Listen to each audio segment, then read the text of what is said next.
Hello guys, नमस्ते. मी सुप्रिया फडणीस.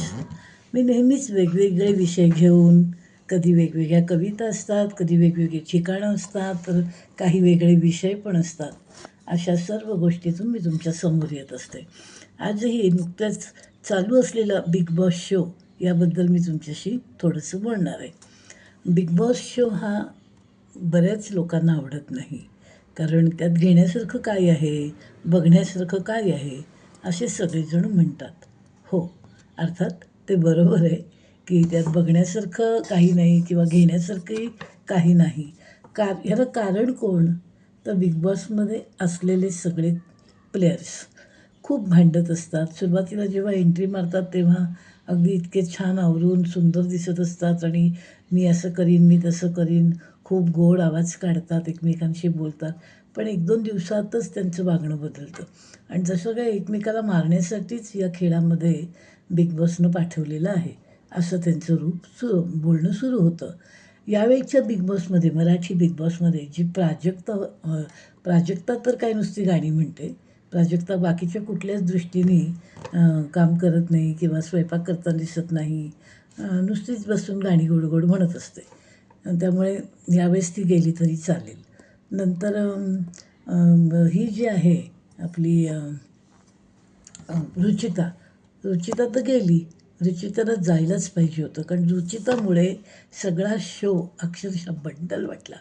रुचिताचं बोलणं, रुचिताचे घाणेरडे शब्द, जसं खरंच म्हणजे ते बघून मात्र असं नक्की वाटलं, की हा शो जर लहान मुलं बघत असतील तर त्यांनी तो बघू नये.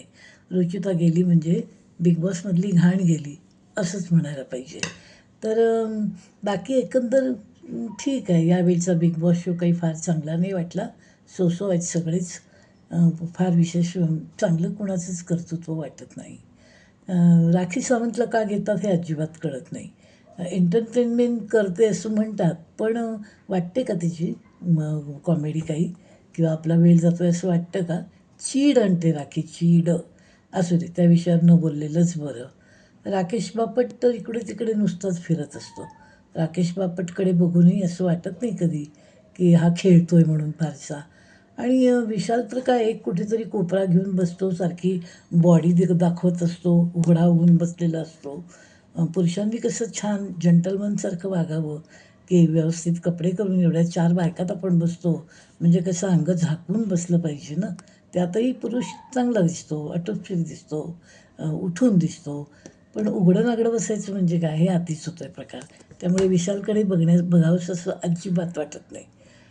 आता तर काय तो एकटाच पडला आहे किंवा दाखवतो तरी एकटा किंवा रुचिताला म्हणत होता, "मी एकटाच बरा आहे, तू होतीस म्हणून." ठीक आहे, ती गोष्ट वेगळी. रुचितानी तर कोल्हापूरला बदनामच करून टाकलेलं आहे. आमचं कोल्हापूर असं, आमचं कोल्हापूर ना ॲक्च्युअली आम्ही सुद्धा कोल्हापूरचेच आहोत. कोल्हापूर असं नाही आहे. हे सगळे घाणेरडे शब्द एवढे तोंडात कुणाच्याच नसतात. खूप अदबशीर लोकं बोलणारी आहेत.